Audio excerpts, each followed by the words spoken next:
अर्धचरित्र में सिंचाई के साधन के रूप में किसका उल्लेख है? तुला यंत्र का। बहुत ही अच्छा प्रश्न है। अर्धचरित्र में सिंचाई के साधन के रूप में किसका उल्लेख किया गया है? तुला यंत्र का। अब पढ़ेंगे हम राजपूत काल के बारे में। राजपूत काल कहा जाता है, राजपूत काल का समय है 7वीं से 12वीं शताब्दी। राजपूत शब्द का सर्वप्रथम प्रयोग कौन सी शताब्दी में मिलता है? 7वीं शताब्दी में। पृथ्वीराज रासो में राजपूतों की उत्पत्ति बताई है अग्निकुंड से। राजपूतों की उत्पत्ति से संबंधित मत, बहुत ही अच्छा प्रश्न है। राजपूतों की उत्पत्ति से संबंधित विभिन्न मत है। राजपूत प्राचीन क्षत्रियों के वंशज है, इस सिद्धांत के प्रतिपादक हैं गौरी शंकर हीरा चंद ओझा। सीवी वेद राजपूत प्राचीन क्षत्रियों के वंशज हैं, इस सिद्धांत के प्रतिपादक गौरीशंकर हीराचंद ओझा तथा सीवी वेद हैं। गौरीशंकर हीराचंद ओझा मेवाड़ की सिसोदिया और चालुक्य को श्री राम का वंशज बताते हैं। भोज की ग्वालियर अभिलेख तथा बाउक जोधपुर अभिलेख में प्रतिहारों ने अपने को प्रभु श्री राम के भाई लक्ष्मण की संतान बताया है। प्रतिहार सम्राटों ने अपने को इक्ष्वाकु अथवा सूर्यवंशी क्षत्रिय कहा है। अंबीर महाकाव्य के अनुसार चाहमान अथवा राजपूत सूर्यवंशी क्षत्रिय थे। राजपूतों की उत्पत्ति का अग्निकुंड सिद्धांत। राजपूतों की उत्पत्ति के अग्निकुंड सिद्धांत का प्रतिपादन पृथ्वीराज रासो में मिलता है, जिसके लेखक हैं चंद्रवरदाई। इसमें अग्निकुंड में 4 योद्धा परमार, चाहमान, चालुक्य और प्रतिहार निकले थे। आबू पर्वत पर यज्ञ किया गया था, जिसमें अग्निकुंड से 4 योद्धा निकले थे, परमार, चाहमान, चालुक्य और प्रतिहार। ये मत है पृथ्वीराज रासो का। अतः इनको अग्निवंशीय कहा जाता है, किंतु अधिकांश इतिहासकार इस सिद्धांत को कल्पना पर आधारित मानते हैं। अब है विदेशी उत्पत्ति का सिद्धांत। राजपूतों की विदेशी उत्पत्ति के सिद्धांत के प्रतिपादक हैं colonel James Tod, William Crooke तथा स्मिथ तथा भारतीय इतिहासकार Bhandarkar. Colonel James Tod, William Crooke तथा स्मिथ व भारतीय इतिहासकार भंडारकर राजपूतों की उत्पत्ति विदेशी जातियों से मानते हैं। सुप्रसिद्ध इतिहासकार डॉक्टर ईश्वरी प्रसाद राजपूतों की विदेशी उत्पत्ति में विश्वास करते हैं, किंतु डॉक्टर ईश्वरी प्रसाद क्षत्रियों को निम्न वंश में उत्पन्न नहीं मानते। किंतु सीवी वेद तथा गौरी शंकर हीराचंद ओझा तथा कुछ विद्वान ने राजपूतों की विदेशी उत्पत्ति का खंडन किया है। सीवी वेद और गौरी शंकर हीराचंद ओझा ने। डॉक्टर रमेश चंद्र मजुमदार, डॉक्टर हरिराम तथा डॉक्टर दशरथ शर्मा ने राजपूतों की विदेशी उत्पत्ति के सिद्धांत को अस्वीकार कर दिया है और बताया है कि अधिकांश राजपूत परिवार प्राचीन क्षत्रियों या ब्राह्मणों की संतान है। रमेश चंद्र मजुमदार, हरिराम तथा डॉक्टर दशरथ शर्मा के अनुसार राजपूत विदेशी नहीं होकर के राजपूत परिवार तथा प्राचीन क्षत्रियों या ब्राह्मणों की संतान है। राजपूतों की उत्पत्ति से संबंधित विभिन्न मत। राजपूतों की उत्पत्ति शक, कुषाण, हूण आदि विदेशी जातियों से मानते हैं कर्नल जेम्स टोड, स्मिथ तथा क्रुक। प्राचीन क्षत्रियों की संतान मानते हैं गौरी शंकर हीराचंद ओझा। राजपूतों को प्राचीन क्षत्रियों की संतान मानते हैं गौरी शंकर हीराचंद ओझा।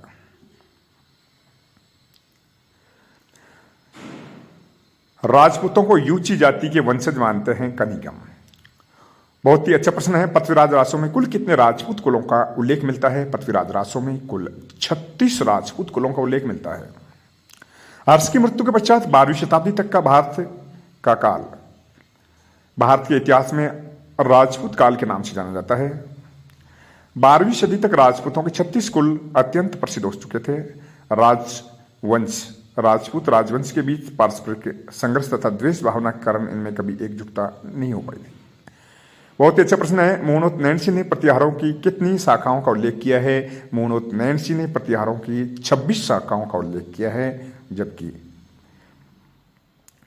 प्रतिहार वंश का प्रथम राज्य था मंडोर। प्रतिहारों का प्रथम राज्य केंद्र था मंडोर, जोधपुर। प्रतिहार वंश की सबसे प्राचीन एवं महत्वपूर्ण शाखा है मंडोर शाखा। प्रतिहार वंश की सबसे प्राचीन और महत्वपूर्ण शाखा मंडोर शाखा है। बहुत ही महत्वपूर्ण प्रश्न है। मंडोर के प्रतिहार वंश का संस्थापक था हरिश्चंद्र नामक ब्राह्मण। मंडोर के प्रतिहार वंश का संस्थापक हरिश्चंद्र नामक ब्राह्मण था। किस प्रतिहार शासक ने अपनी राजधानी मंडोर के स्थान पर भीनमाल बसाई थी?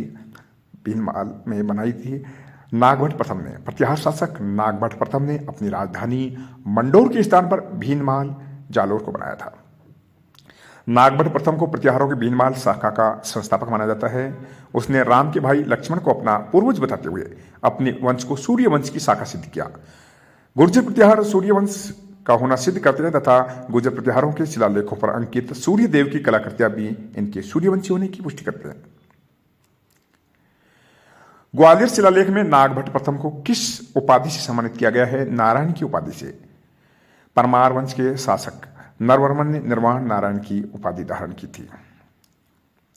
वीर नारायण की उपाधि राष्ट्रकूट शासक अमोघ वर्ष की थी। मिलते जुलते प्रश्न हैं। ग्वालियर शिलालेख में नागभट्ट प्रथम को नारायण की उपाधि से सम्मानित किया है, जबकि परमार वंश के शासक नरवर्मन ने निर्वाण नारायण की उपाधि धारण की और वीर नारायण उपाधि थी राष्ट्रकूट शासक अमोघ वर्ष की। किस लेख में कहा गया है कि मलेच्छ राजा की विशाल सेनाओं को चूर करने वाला मानव नारायण रूप में वह लोगों की रक्षा के लिए उपस्थित हुआ था? ग्वालियर अभिलेख में।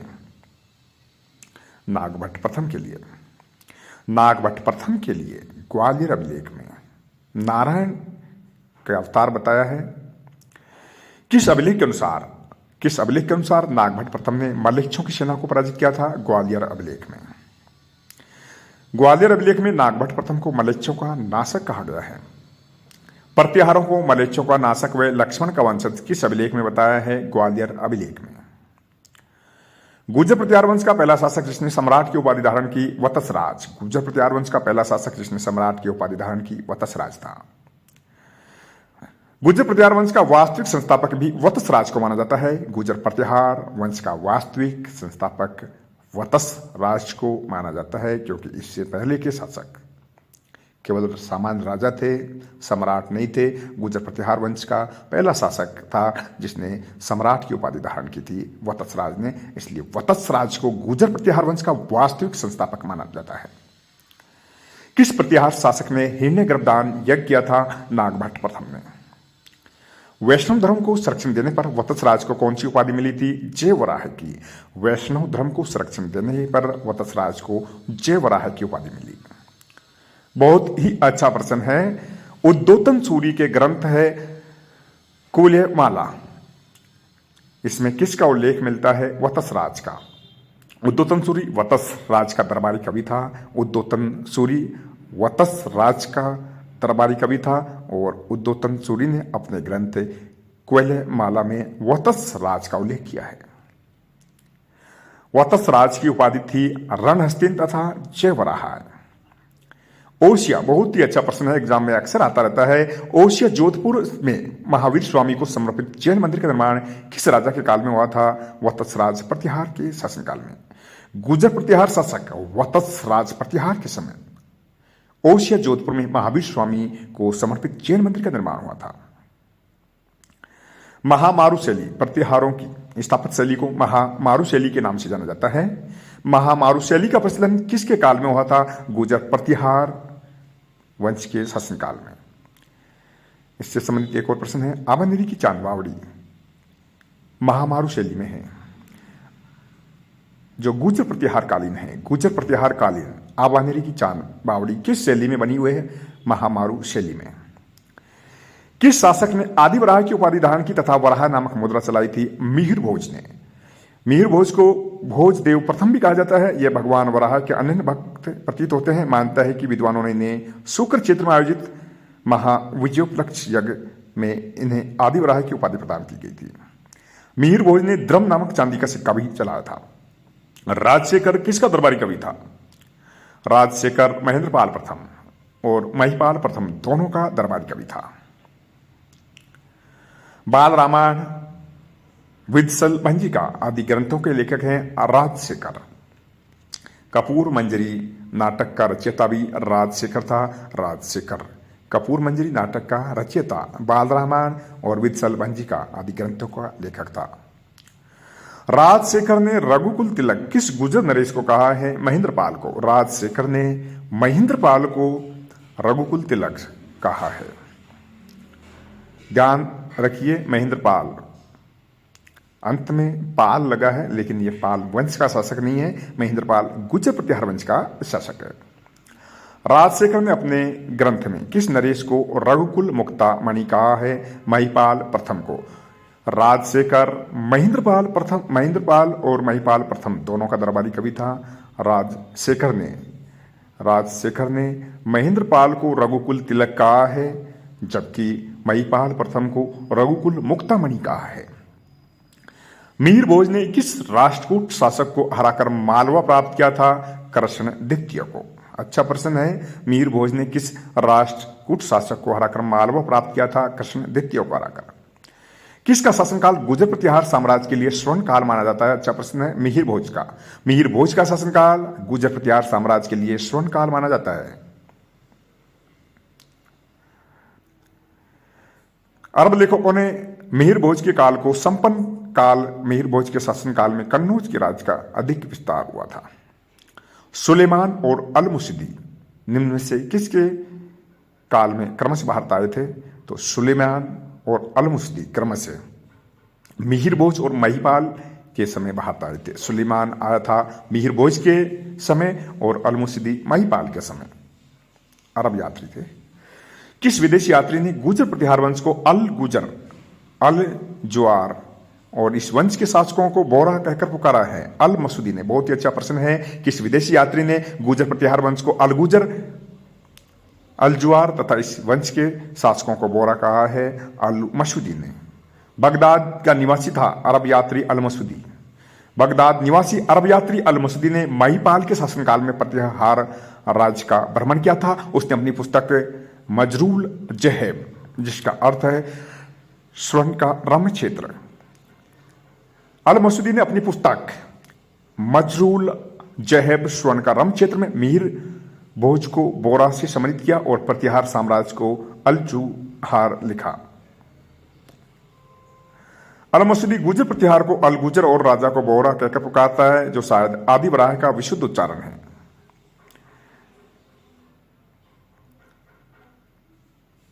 वह हर एक कवि को प्रत्येक श्लोक पर 1 लाख मुद्राएं प्रदान करता था। सुलेमान ने यह पंक्ति किस शासक के लिए कही है? मिहिर भोज को। मिहिर भोज स्वयं विद्वान था और विद्वानों का आश्रयदाता भी था, और हर एक कवि को प्रत्येक श्लोक पर 1 लाख मुद्राएं प्रदान करता था। ऐसा कथन है सुलेमान का। कौन सी उपाधि मिहिर भोज को नहीं दी गई है? तो उसका उत्तर है परम भट्टारक महाराज धीराज। बाकी प्रभास, आदिवराह और सार्वभौम उपाधि मिहिर भोज की है। मिहिर भोज की उपाधि है प्रभास, आदिवराह तथा सार्वभौम। अच्छा प्रश्न है, इस्लाम का शत्रु, इस्लाम की दीवार आदि के नाम से कौन जाना जाता है? मिहिर भोज। तो मिहिर भोज के बारे में कहा जाता है कि इनके डर से मुसलमान भी हिंदू धर्म अपना लेते थे, और इन्होंने तलवार के दम पर मुसलमानों को धर्म परिवर्तन कराया था, ऐसा अरब यात्रियों ने कहा है। मिहिर भोज को अरबों के प्रति क्रूर किसने बताया है? सुलेमान ने। मिहिर भोज के समय भारत आने वाला इतिहासकार था। मिहिर भोज के समय भारत आने वाले इतिहासकार थे अल-मसूदी और सुलेमान। अल-मसूदी और सुलेमान मिहिर भोज के शासनकाल में भारत आए थे। बहुत ही अच्छा प्रश्न अक्सर एग्जाम में आता रहता है। प्रतिहार शिलालेखों में पदाधिकारियों को किस नाम से जाना जाता था? राजपुरुष के नाम से। प्रतिहार शिलालेखों में पदाधिकारियों का उल्लेख मिलता है राजपुरुष के नाम से। गुर्जर प्रतिहार वंश का वह शासक जिसने आंध्र, सिंध, कलिंग, विदर्भ आदि पर विजय प्राप्त की थी, नागभट्ट द्वितीय ने। किस अभिलेख के अनुसार नागभट्ट द्वितीय ने मुसलमानों को पराजित किया था? ग्वालियर अभिलेख के अनुसार नागभट्ट द्वितीय ने मुसलमानों को पराजित किया था। ग्वालियर अभिलेख में नागभट्ट द्वितीय को तुरुष्क किरात मत्स्य का विजेता कहा गया है। किस राष्ट्रकूट शासक ने प्रतिहार शासक नागभट्ट द्वितीय को पराजित किया था? गोविंद तृतीय ने। राष्ट्रकूट शासक गोविंद तृतीय ने प्रतिहार शासक नागभट्ट द्वितीय को पराजित किया था। बहुत ही अच्छा प्रश्न अक्सर एग्जाम में आता है। किस प्रतिहार शासक ने गंगा जल में समाधि ली थी? किस प्रतिहार शासक ने गंगा जल में समाधि ली थी? इसका सही उत्तर है नागभट्ट द्वितीय। किस प्रतिहार शासक को पितृहंता, पिता की हत्या करने वाला कहा जाता है? मिहिर भोज को। रामभद्र की हत्या करके उसका पुत्र मिहिर भोज या भोज प्रथम ने प्रतिहार साम्राज्य की गद्दी प्राप्त की थी, अतः मिहिर भोज को प्रतिहार शासकों में पितृहंता कहा जाता है। प्रतिहारों का गुर्जर जाति से संबंध का सर्वप्रथम उल्लेख किसमें मिलता है? प्रतिहार गुर्जर जाति से संबंधित है और इसका सर्वप्रथम उल्लेख मिलता है ऐहोल अभिलेख में। ऐहोल अभिलेख रवि कीर्ति का है। इसके अलावा नीलगुंड, राधनपुर, देवली तथा करडाहा शिलालेखों में भी प्रतिहारों को गुर्जर कहा है। सर्वप्रथम प्रतिहारों का गुर्जर जाति से संबंध बताया है ऐहोल अभिलेख में। इसके अलावा नीलगुंड, राधनपुर, देवली तथा करडाहा शिलालेखों में भी प्रतिहारों को गुर्जर कहा गया है। प्रतिहारों के गुर्जर वंश से होने की पुष्टि किस अभिलेख में मिलती है? रेजर अभिलेख में। रेजर अभिलेख में प्रतिहारों के गुर्जर वंश से होने की पुष्टि मिलती है। अधिकांश इतिहासकारों का मत है कि गुर्जर मूलतः भारतीय थे। किस लेख में चंदेल यशोवर्मन को गुर्जरों के लिए जलती हुई अग्नि के समान कहा गया है? खजुराहो लेख में। खजुराहो लेख में चंदेल शासक यशोवर्मन को गुर्जरों के लिए जलती हुई अग्नि के समान कहा गया है। मुस्लिम लेखक किस राजपूत राजा को इस्लाम का सबसे बड़ा शत्रु कहते थे? मिहिर भोज को। मिहिर का अर्थ है सूर्य और सच्चे अर्थों में सम्राट मिहिर भोज भारत में अपने समय के सूर्य थे। लगातार 50 वर्षों तक युद्ध में अरबों के चक्के छुड़ाने वाले मिहिर भोज की कहानी बेमिसाल और अद्वितीय है। मिहिर भोज ने 50 वर्षों तक शासन किया था और युद्धों में अरबों को हराया था, अरबों के चक्के छुड़ाए थे। मिहिर भोज का साम्राज्य पश्चिम में सिंधु नदी से पूर्व में बंगाल तक तथा उत्तर में कश्मीर से लेकर दक्षिण में गोदावरी नदी तक फैला अत्यंत विशाल और समृद्ध था। ईस्वी सन 712 से 1192 के बीच लगभग 500 वर्षों तक गुर्जर प्रतिहार वंश ने अनेक युद्धों में बाहरी आक्रमणकारियों को हराया। उनके कमजोर होने के बाद ही महमूद गजनवी और मोहम्मद गोरी ने भारत की तरफ मुहिम की शुरुआत की। तो 7वीं शताब्दी से लेकर 12वीं शताब्दी तक भारत के लिए अरब आक्रमणकारियों के लिए से सुरक्षात्मक दीवार का काम किया था गुर्जर प्रतिहारों ने, और अरब आक्रमणकारियों को प्रवेश करने नहीं दिया था भारत में। मिहिर भोज का उत्तराधिकारी था महेंद्रपाल प्रथम। मिहिर भोज ने लगभग 50 वर्ष तक शासन किया। इसके बाद उनका पुत्र महेंद्रपाल गद्दी पर बैठा।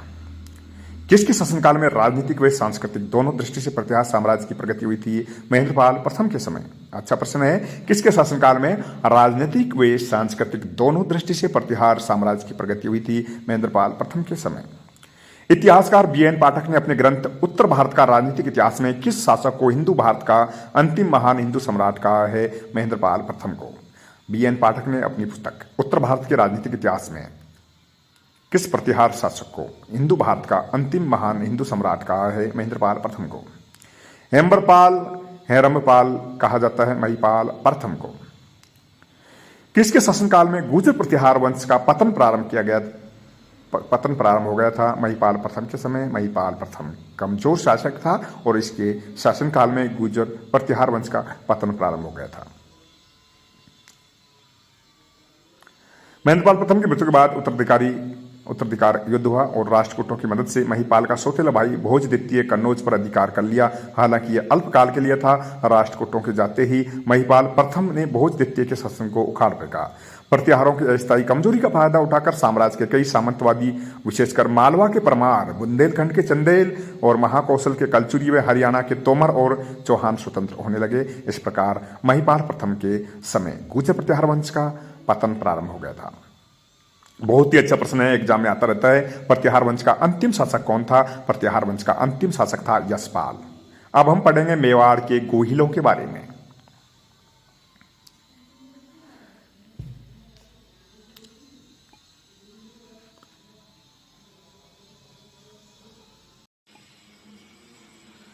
नमस्कार दोस्तों, हम आपके लिए लेकर आए हैं रीट और प्रथम श्रेणी टीचर इतिहास के लिए अति महत्वपूर्ण नोट्स, और हमारा विषय है 600 ईस्वी से 1000 ईस्वी तक का भारत।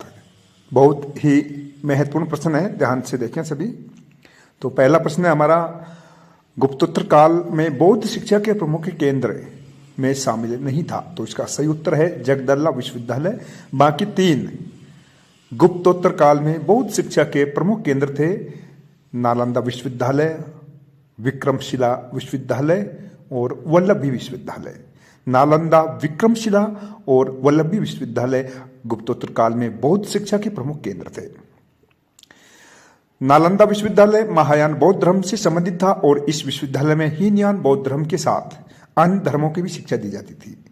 अनेक देशों के छात्र यहां पढ़ने आते थे। अनेक पुरा अभिलेखों में 7वीं सदी में भारत भ्रमण के लिए आए चीनी यात्री ह्वेनसांग तथा इत्सिंग के यात्रा विवरणों से इस विश्वविद्यालय के बारे में विस्तृत जानकारी प्राप्त होती है। चीनी लेखक ह्वेनसांग और इत्सिंग के यात्रा विवरणों से नालंदा विश्वविद्यालय के बारे में विस्तृत जानकारी प्राप्त होती है। चीनी यात्री ह्वेनसांग ने यहां लगभग साल भर शिक्षा ली थी। नालंदा और विक्रमशिला दोनों पाल राजवंश के राज्यकाल में शिक्षा के लिए विश्व प्रसिद्ध केंद्र थे। विक्रमशिला विश्वविद्यालय बिहार के वर्तमान भागलपुर जिले में स्थित है। नालंदा विश्वविद्यालय वर्तमान बिहार के राजगीर जिले में था और वल्लभी विश्वविद्यालय गुजरात में था। ह्वेनसांग की भारत में यात्रा के समय सूती कपड़ों के लिए उत्पादन के लिए सबसे प्रसिद्ध नगर था मथुरा। प्रिंस ऑफ पिलग्रिम्स किसे कहा जाता है? तो इसका सही उत्तर है ह्वेनसांग को। चीनी यात्री ह्वेनसांग को वर्तमान शाक्य मुनि और यात्रियों का राजकुमार कहा जाता है। ह्वेनसांग भारत में लगभग 14 साल रहा था। शिलादित्य किसकी उपाधि थी? तो शिलादित्य उपाधि थी हर्षवर्धन की। निम्न में से कौन सा विद्वान हर्षवर्धन के दरबार में नहीं था? तो सही उत्तर है भारवी। बाकी तीनों बाणभट्ट, मयूर और दिवाकर। बाणभट्ट, मयूर और दिवाकर हर्षवर्धन के दरबार के विद्वान थे। हर्ष के संबंध में जानकारी प्राप्त करने के लिए प्रमुख ऐतिहासिक स्रोत है एहोल अभिलेख। बताइए एहोल अभिलेख किसने लिखा था? तो इसका सही उत्तर है रवि कीर्ति ने। रवि कीर्ति ने एहोल अभिलेख लिखा था। हर्ष द्वारा लिखित संस्कृत नाटक है। तो हर्ष द्वारा उपयुक्त सभी नागानंद, रत्नावली और प्रियदर्शिका संस्कृत में लिखे नाटक है। हर्ष विद्वान था और इन्होंने नागानंद, रत्नावली और प्रियदर्शिका नाटक लिखे थे संस्कृत भाषा में। हर्ष के उपनाम, हर्ष को कहा जाता है महादान भूमि। भारतीय हातिम, बहुत ही महत्वपूर्ण प्रश्न है। भारतीय हातिम किसे कहा जाता है? हर्ष को। इसके अलावा शक्लोत्रपथ पतनाथ भी हर्ष को कहा जाता है। कामशास्त्र के प्रसिद्ध ग्रंथ अष्टक के रचयिता जिन्होंने कोढ़ रोग से ग्रसित हो जाने पर, बहुत ही अच्छा प्रश्न है। कामशास्त्र के प्रसिद्ध ग्रंथ अष्टक के रचयिता जिन्होंने कोढ़ रोग से ग्रसित हो जाने पर सूर्य शतक ग्रंथ की रचना की। तो इसका सही उत्तर है मतंग। यामचेटी, रात में पहरा देने वाली स्त्री। यामचेटी, रात में पहरा देने वाली स्त्री का उल्लेख मिलता है हर्षचरित में। पूर्वी भारत में हर्ष को किस राजा से मुकाबला करना पड़ा जिसने गया में बोधि वृक्ष को काट डाला था? तो बंगाल का शशांक, इन्होंने बोधि वृक्ष को काट डाला था जिसके नीचे भगवान बुद्ध ने तपस्या की थी। हर्ष की बहन राजश्री का विवाह किस मौखरी वंश के शासक से हुआ था? ग्रहवर्मन से। हर्ष की बहन थी राजश्री, इसका विवाह मौखरी वंश के शासक ग्रहवर्मन से हुआ था। हर्षवर्धन के, बहुत ही अच्छा प्रश्न है एग्जाम के लिए। हर्षवर्धन के विजय जीवन में एकमात्र पराजय देने वाला पुलकेशिन द्वितीय कहाँ का शासक था? वातापी का। वातापी का चालुक्य था पुलकेशिन द्वितीय जिसने हर्षवर्धन को हराया था। हर्षचरित्र में कितने अध्याय हैं? हर्षचरित्र में 8 अध्याय हैं जिनको उच्छ्वास भी कहा जाता है। हर्षचरित्र का लेखक है बाणभट्ट जो औरंगाबाद का निवासी था। हर्षचरित्र में 8 अध्याय हैं और इसका लेखक है बाणभट्ट जो औरंगाबाद का निवासी था। हर्षवर्धन के शासनकाल में प्रांत को कहा जाता था भुक्ति। हर्षचरित्र में प्रांतीय शासक के लिए कौन सा शब्द आया है? बहुत ही अच्छा प्रश्न है। हर्षचरित्र में प्रांतीय शासक के लिए कौन सा शब्द आया है? लोकपाल। सूती वस्त्र के लिए हर्षवर्धन के काल में कौन सा नगर प्रसिद्ध था? मथुरा। हर्षवर्धन की सेना में प्रधान सेनापति को कहा जाता था सिंहनाद। सही उत्तर है सिंहनाद। हर्षवर्धन किसका उपासक था? तो हर्षवर्धन सूर्य, शिव और बुद्ध, उपयुक्त सभी का उपासक था। सूर्य, शिव और बुद्ध का। हर्षवर्धन के हस्ताक्षर युक्त अभिलेख इनमें से कौन सा नहीं है? तो इनमें से ऑप्शन सी ऐहोल अभिलेख है। हर्ष के हस्ताक्षर युक्त अभिलेख नहीं है। बाकी बांसवाड़ा और मधुवन लेख हर्ष के हस्ताक्षर युक्त अभिलेख है। बांसवाड़ा और मधुवन लेख, बांसखेड़ा व मधुवन लेख। नर्मदा नदी पर सम्राट हर्ष के दक्षिणावर्ती अग्रगमन को किसने रोका था? पुलकेशिन द्वितीय ने, जो वातापी का चालुक्य वंश का शासक था। वातापी के चालुक्य वंश का सबसे महान शासक था पुलकेशिन द्वितीय, जिसने नर्मदा नदी के तट पर हर्षवर्धन को हराया था। हर्ष के विजय जीवन में एकमात्र पराजय देने वाला था पुलकेशिन द्वितीय। उत्तर प्रदेश में स्थित वह स्थान जहां हर्षवर्धन ने बौद्ध महासम्मेलन का आयोजन किया था, प्रयाग में।